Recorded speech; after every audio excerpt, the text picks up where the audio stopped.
arrecadou ontem? Era o assunto. Já pagou a taxa? Paguei e sobrou. Então, o assunto hoje, sabe que permeia o nosso de 2 anos para cá é: quantas células você tem? Quantas almas você batizou? Quantos líderes você está treinando? Sabe, é assim. Está um mover tão gostoso. E nós tínhamos feito um planejamento desde o desafio que o pastor Mário fez para nós. O desafio era, ele fez o desafio da gente conseguir batizar 30 mil pessoas em 4 anos. Mas ele disse assim: batizar, cuidar para permanecer. Chega esse negócio de ganhar para os outros, entregar para os outros. E aí pediu que a gente fosse a Belém, nós pesquisamos, conhecemos também o Toninho de Peúna, dentro do trilho do crescimento, que é os cultos simultâneos. Aí conhecemos também o trabalho de Lar de Salvação, que foi encaixando como peças importantes no processo, mas todo o trabalho culmina com a célula, porque na célula o líder, no máximo 12, 13, 4, estourando 15 pessoas, quando chegou em 16 você multiplica, porque o líder da célula tem que cuidar da célula, e nosso lema é ganhar e cuidar. Eu ganho, eu cuido. Vamos falar juntos? Eu ganho, eu cuido. Bem forte. Eu ganho, eu cuido. Uma outra frase que está incutida aí: quem ama ganha e quem ganha cuida. Vamos lá? Quem ama ganha, quem ganha cuida. E o chave é formar líderes.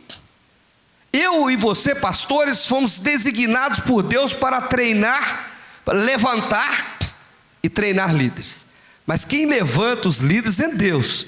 Mas Ele só levanta mediante a um desafio que eu assumo de falar com Ele. Onde está escrito isso?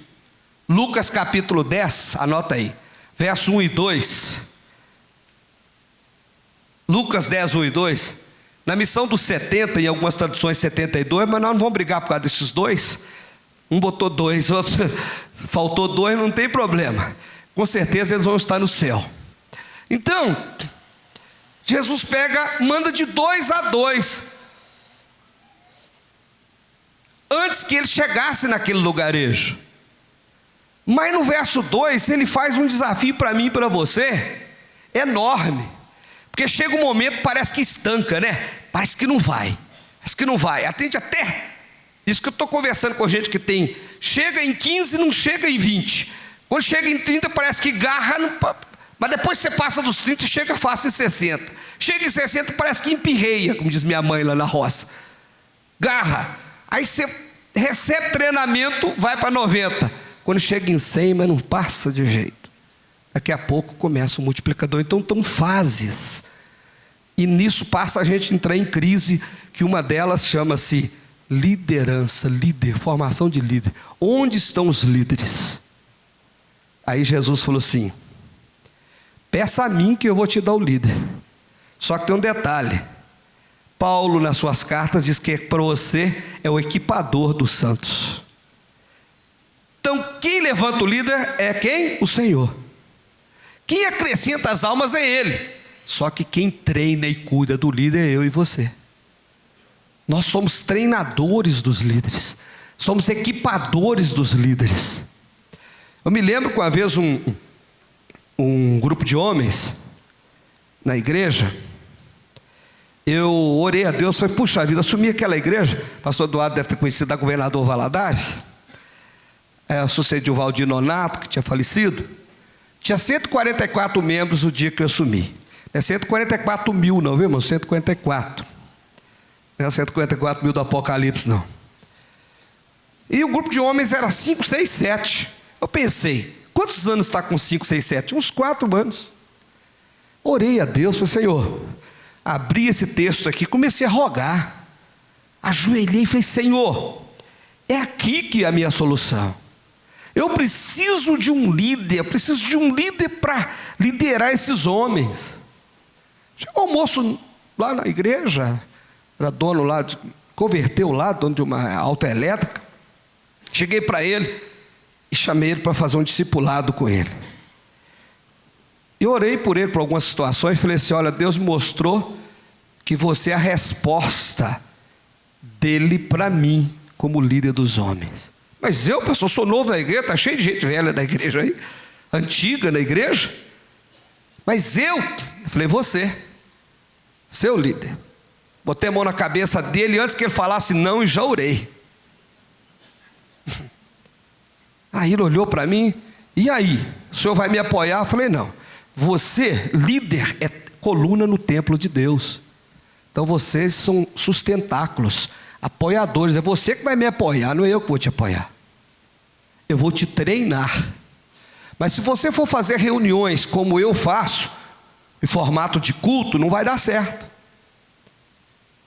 Homem gosta de pescar, jogar bola, churrasco.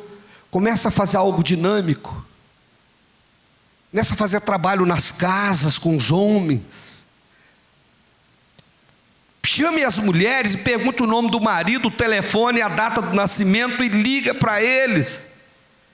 Chega nos cultos da igreja e chama para uma reunião. Alegre no dia com um churrasquinho, com um salgado, um suco, bate um papo e ora um pelo outro, fala de futebol, fala de que gosta, faz algumas dinâmicas, uma reunião, como diz esse livro aqui, que quem não leu é bom ler, reuniões atraentes, porque tem reuniões, manda as pessoas embora. Aí, fui orientando ele: olha, pega esses homens aí, arruma mais alguns, canta na igreja. Eu falo: ó, aqui é o grupo de homens que reúne toda quinta-feira. Disse para ele. Aí chegou para mim na semana seguinte, no discipulado, falou: pastor, tu falou de cantar na igreja, eu queria pedir ao senhor um negócio. Eu falei: pois não. Pede os jovens para ensaiar com a gente, para a gente cantar na igreja. Eu falei: não vou permitir não. Ah, pastor, e reclamou, ficou com raiva de mim. Aí eu abri esse texto de Lucas 10, 2, e disse assim: faça o que eu fiz, porque Deus me deu você como líder, e eu estou te treinando. Você vai orar a Deus, Deus vai levantar alguém que vai tocar só para os homens. Se precisar de alguma atividade na igreja, eu convoco, só para os homens. Ele ficou uns 30 dias com raiva de mim. Sabe que líder fica emburrado? Já aconteceu na sua igreja? Fica emburrado com a gente. Aí eu fui orando: Deus, levanta. Aí eu bati a mão no ombro toda vez que eu encontrava com ele. Falei assim: aí, está orando para Deus levantar o instrumentista dos homens? Valadares é uma cidade muito quente. Muito quente. De 14 às 16 horas eles recomendam que crianças e idosos não caminhem, tamanho o calor. Aí um dia, estou no centro da cidade, eu tinha um programa de televisão e a cara muito vista, né? Aí eu estou andando lá, estou vendo um moço sentado no meio-fio, cambaleando sentado. Você imagina, cambalear em pé é uma coisa, mas sentado. E com uma garrafa enorme, assim, que parecia álcool. Aí eu cheguei e sentei do lado dele. Ele olhou para mim assim: quem é o senhor? Eu sou o pastor Antônio Carlos. Pastor? O senhor está fazendo aqui? O senhor não devia estar na igreja? Eu falei: estou aqui porque Jesus te ama e eu também. Aí muita gente passava porque conhecia por causa do programa de televisão. Aí eu botei a mão no ombro dele e falei: rapaz, quem é você? Aí ele começou a falar e chorar. E chorar. Pastor, sou desviado. De qual igreja? Da sua. Rapaz. Irmãos, eu orei com ele ali. Ele reconciliou na oração. Aí ele passou: ó, pastor, vão comigo na igreja hoje. Eu falei: do estado que eu estou, pastor, sujo, todo. O senhor acha que eu vou melhorar até de noite? Eu bebi todas. Mas por falar nisso, pastor, o senhor podia levar esse litro embora, que de repente essa tentação foge de mim. Imagina eu, conhecido que eu era, passar a mão no litro e sair com ele na mão. Aí eu joguei o litro fora ali e orei com ele. Falei assim: você sabe o endereço porque você é desviado de lá. Era uma outra época ele era bem jovem. Quarta noite ele estava no culto. Aí os homens foram lá entregar o convite para ele. Aí na quinta-feira, os homens já pegaram o endereço. Alguém já passou na casa dele e o levou para a reunião dos homens. Na sexta era o maior culto que eu tinha da semana de libertação, muito cheio. Aí lá estava ele. No domingo ele lá de novo. E os homens abraçando ele. E esse que eu fiz com os homens, eu pedi que as mulheres fizessem com as mães dos jovens. Fiz um trabalho porque tem que ser integrado. Irmãos, na quarta-feira, ele estava lá de novo. Na quinta ele voltou na reunião de homens. Na terceira vez, sabe o que ele fez? Perguntou para o presidente de homens assim: será que eu não posso trazer o violão? Eu toco. Eu toco. Na quarta vez ele já era desviado, ele levou o violão e cantou os corinhos que ele já sabia. Era um tremendo compositor. Você vê a quantidade de hino que aquele homem escreveu, inspirado por ele. 90 dias depois tinha 35 homens dos 6 setes que tinha cantando um coro no culto da igreja, porque Deus levantou aquele tocador. Se está precisando de um obreiro, de alguém em qualquer área na igreja, um líder de célula, está faltando líder. Ora, ele vai levantar e você vai treinar, tirar os carrapichos, preparar e treinar. Um dos cultos simultâneos agora, na edição retrasada, chegou uma moça e falou com o pastor assim, lá da minha região. Ela tinha 13 anos, tem 13 anos. Pastor, eu quero pregar numa casa. O senhor deixa? Deixa. Só que eu não sou batizada. Minha família é toda católica. Eu não sou batizada. Aí o pastor, então vai. Ela foi, pregou, converteu 3 amigas, a mãe aceitou Jesus, que é a mãe que impedia ela de batizar, e no dia do batismo, além dela batizar, ela já tinha filhos na fé, que batizaram junto com ela, porque Deus levanta. Então, gente, as 2 asas. Primeiro, quero fechar essa parte aqui.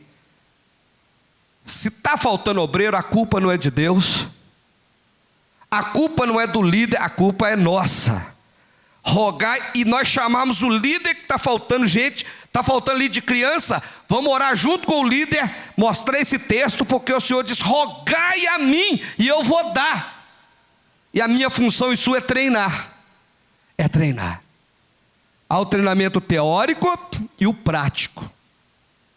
Há o treinamento teórico e prático. Então é importante, por isso que tem o líder de célula e o líder em treinamento. E tem o outro que está observando porque está sendo treinado também. E vai virando um volume de pessoas que ninguém segura, porque o povo quer trabalhar. A seara, olha, aqui tem uma tradução que fala que a colheita, na verdade, é grande. Qual tem sido a minha e a sua colheita? Será que tem sido grande? Será que ela pode? Muita gente está admirada, que alegria, 22%, mas peraí, 22%, mas ainda tem 78%. Graças a Deus pelo que fizemos, mas o quanto nós precisamos de fazer ainda? O quanto? E as pessoas estão ávidas. Vamos orar ao Senhor da seara que Ele vai abrir porta, que são casas, e Ele vai levantar obreiros e nós vamos treinar. Agora, para treinar tem que ter trabalho. Quem não gosta de trabalhar, por favor, não entre nesse trabalho. Tem que trabalhar. Trabalhar enquanto é dia. Trabalhar e trabalhar muito. E vocês têm experimentado, você que tem trabalhado com grupos pequenos ou células, que é a mesma coisa. Bom, em Atos, fala do templo e das casas. Quem tem participado de congresso já ouviu isso. Um pássaro não voa se as 2 asas não tiverem em condições de voo. Eu me lembro lá na roça, a gente pegava lá periquito, papagaio, para evitar que eles voassem, a gente cortava um pedacinho das asas. Só de uma. Só de um lado. Era ou não era? Ele conseguia voar? Ele tentava e batia. E batia. E ficava andando em círculo. em círculo, em círculo. As duas asas, o templo e as casas. Vamos fazer um exercício? O templo, mão direita, o templo e as casas.